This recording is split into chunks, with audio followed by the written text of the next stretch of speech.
Hola, mi nombre es Álvaro Coronado y hoy voy a exponer sobre algunos tópicos que hemos estado viendo en clases de transferencia de calor.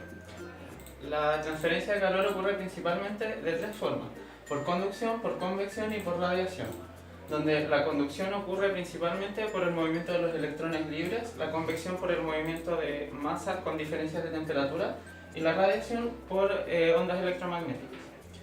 Nosotros cuando trabajamos con conducción principalmente ocupamos la ley de Fourier, que dice que el flujo de calor es la multiplicación de la conductividad térmica del material por el área transversal por el que fluye el calor por el gradiente de temperatura, que si este gradiente es constante lo podemos calcular como la diferencia de temperatura sobre el delta X, que vendría siendo como el espesor de la capa.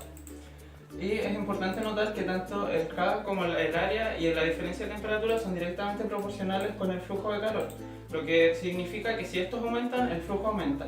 Y el delta X, que vendría siendo el espesor, mientras más grande sea este, menor va a ser el flujo de calor. En la convección tenemos una fórmula bastante similar, donde el H es el coeficiente de convección, el área por el área superficial por el delta de temperatura, y todos estos son directamente proporcionales con el Q. En la radiación tenemos esta ecuación, que es la ley de Stefan-Boltzmann, que es la emisividad por la constante de Stefan-Boltzmann por el área superficial por la diferencia a la cuarta de la temperatura superficial y la de los alrededores.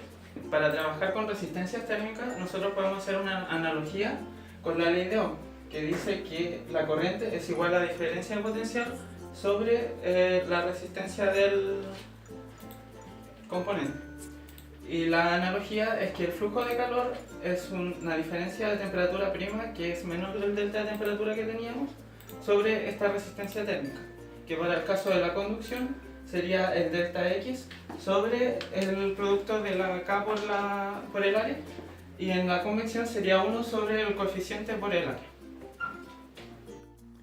Las temperaturas de la superficie interior y exterior de una pared plana de 0,6 metros de espesor se mantienen constantes a 773 Kelvin y 323 Kelvin, respectivamente. El material de la pared tiene conductividad calorífica que varía linealmente con la temperatura, de acuerdo con la expresión kdT igual a 0,116 factor de 0,454 más 0,002 por la temperatura en watt partido metro cuadrado grados Celsius. Determinar: A. La transferencia de calor. B. Demuestre que la transferencia de calor será la misma cuando la conductividad térmica es calculada a la temperatura media aritmética de la pared. C. Grafique la distribución de temperatura y de conductividad térmica en función de la distancia. Bueno, para resolver nuestro problema, lo primero que hicimos fue anotar los datos y asignar estas constantes a la fórmula del K para facilitar la escritura. Acá tenemos un diagrama del problema, y lo primero que hacemos para resolver la letra A es plantear nuestra ecuación de calor, luego la acomodamos de cierta forma que la podamos integrar, y reemplazando los valores llegamos a que el flujo de calor es 134,85 watts. Para la letra B nosotros encontramos la temperatura media aritmética, que son 548 Kelvin. Volvemos a calcular nuestro K, y con eso, al calcular el calor, obtenemos el mismo resultado. Entonces esto es posible gracias a que el K varía linealmente con la temperatura. Entonces si vemos acá tenemos la temperatura del interior, que es mucho mayor que la del exterior, y entonces lo que podemos hacer es ocupar el K en el punto medio, que es equivalente al integrar el K entre los extremos. Entonces, para encontrar nuestra distribución de temperatura y del K a lo largo de la distancia, tomamos la expresión a la que llegamos en la letra A, luego de integrar.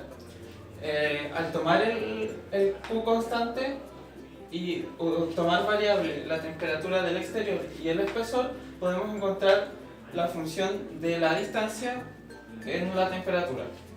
Y estos son los gráficos a los que se llegó con el computador. Aquí también hay algunos valores de K para las temperaturas extremas. También es importante notar que el valor de la temperatura a lo largo de la distancia es relativamente curvo y que el K es lineal.